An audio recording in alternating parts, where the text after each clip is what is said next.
January 6, 2024, and yesterday the Department of Labor announced the H2B Lottery Group designations. Will you beat the cap in 2024? Now this video is for 2024 H2B filers that have an April 1 employment start date. So let's break down what your group designation means to you. My name is Sarah Wingard.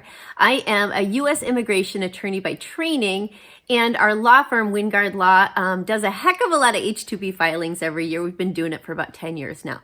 Now, I also own a recruitment agency called Three Amigos Recruiting that focuses on recruiting Mexican workers to work up in the United States on TN visas. So I'll put links down below if you want to talk legal, make an appointment with one of our attorneys. If you'd like to talk recruitment, I'll put in a link for some of our recruiters down in Guanajuato, Mexico, down there as well. Now, as I mentioned, the H2B group designations just came out yesterday. As it stands, it looks like the groups went from A to F this year. And now the race begins for H2B filers to get their workers up to the U.S. and working as close to the April 1 start date as possible. At this point, I need to mention that this analysis is not a certain thing. If you have filed H2Bs in the past, you are well aware that the U.S. government can issue RFEs, requests for evidence, or NODs, notices of deficiency, and ask for additional information before they grant permission to bring up H2B workers. So this means that even if you get in Group A, it doesn't guarantee you will get H2B workers at all. The U.S. government can deny H2Bs, or more likely, they can ask for additional information or documentation, which slows down the process as we race to the finish line to beat the H2B cap.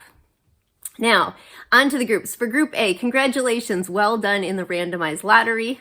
You can draw workers, most likely, from the original 33,000 H2B visas that are available each year. You're one of the lucky filers for 2024, and your workers will probably be up in the U.S. as early as March 21st and be able to start work on April 1. Now, for those in Group A, you can also likely have your choice of workers. You can request workers from 89 countries this year. One of our paralegals, Juanca, just mentioned to me, he's Colombian. They added Colombia to the H2B list this year, which is absolutely fabulous. Now, these groups, you can even bring new workers who have never worked in H2B in the past, which is a great asset. Group B, largely the same thing. Most of you in Group B will also get new workers, get any workers, including new workers from the original 33,000 visas available. Now, if you're at the end of Group B, it may be that these visas run out, especially if you get an RFE or an NOD, and then you might draw from the next group that we're going to come to, the returning worker group. So Group C and D. Most likely, people in this group will be able to get visas from this next category, the returning worker exemption. This means a worker who has worked on an H2B in the previous 3 years can come back to work for you on an H2B, which is great because a lot of these workers come back to the same employers year after year and are trained. Now, for those of you who do not have workers that qualify as returning workers, don't stress. We can match you up with a returning worker who has a lot of experience in your field and has worked on an H2B in the previous 3 years. There's a lot of workers that would love to come up and work for you. Now on to Groups E and F. It is possible you will fall into the returning worker category, but it's more likely that you will draw workers from what's called the Northern Triangle countries. This year, the group of Northern Triangle countries has been expanded. It is now, the full list is El Salvador, Guatemala, Honduras, Haiti, Colombia, Ecuador, and Costa Rica this year. This is done as a way to encourage legal immigration from these countries. The U.S. government has allocated an additional 20,000 H2B visas to workers specifically from these countries. Yesterday, I actually did a video on the advantage and kind of the strategy of recruiting from Northern Triangle countries, even if you get like in Groups A and B in the lottery in a year. We'll put a link down below to that video so you can take a look at it. For those filers who are going to draw workers from the Northern Triangle countries, if you do not know specific workers from these countries, don't worry about it. These countries send really quality, hardworking H2B workers who will be extremely grateful to get the H2B visa and work for you in 2024. Okay, if you are in Groups E and F, now is the time to start thinking about which of these Northern Triangle countries you want to draw your workers from.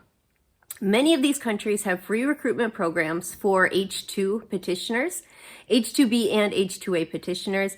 This is because these H2 filers, their families and the countries benefit so much from sending H2 workers up to the US where they earn dollars, and they send some of those dollars back to their home country and their families.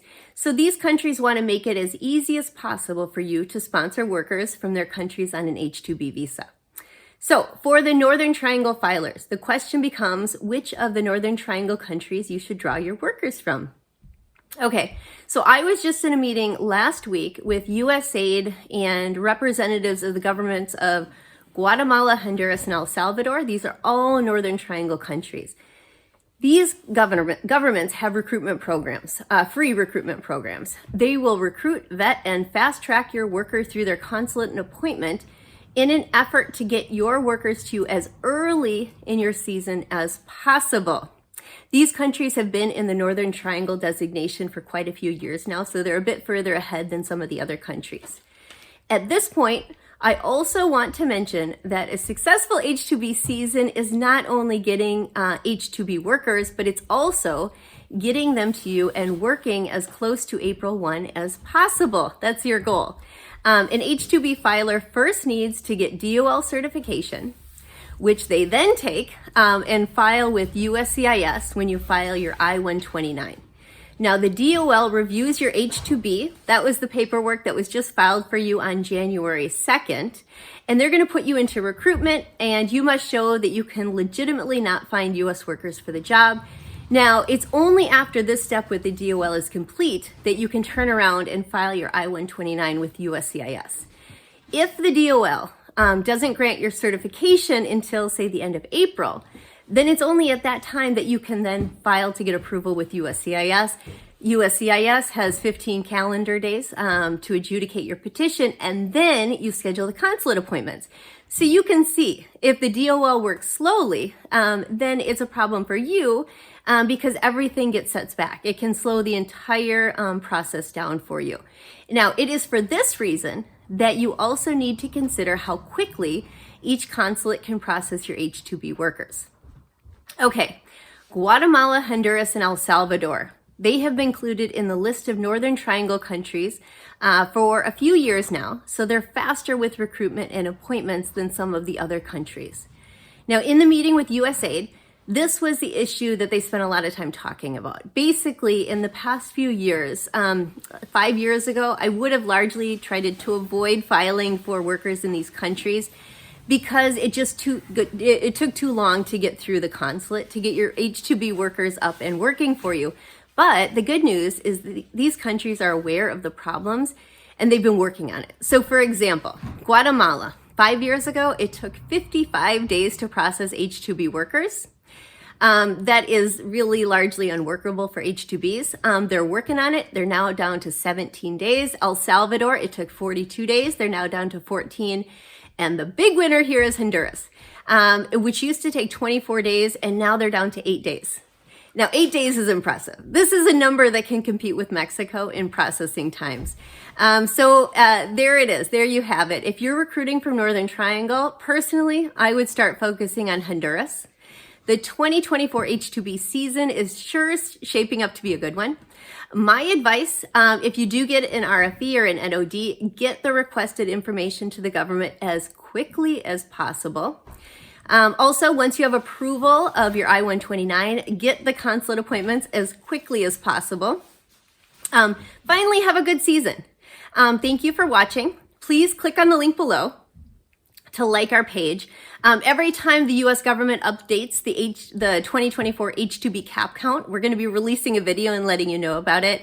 We'll also be reporting back about H2B trends we see as our Wingard Law H2B filers work their way through the process this year. So this is Sarah Wingard from Wingard Law and Three Amigos Recruiting.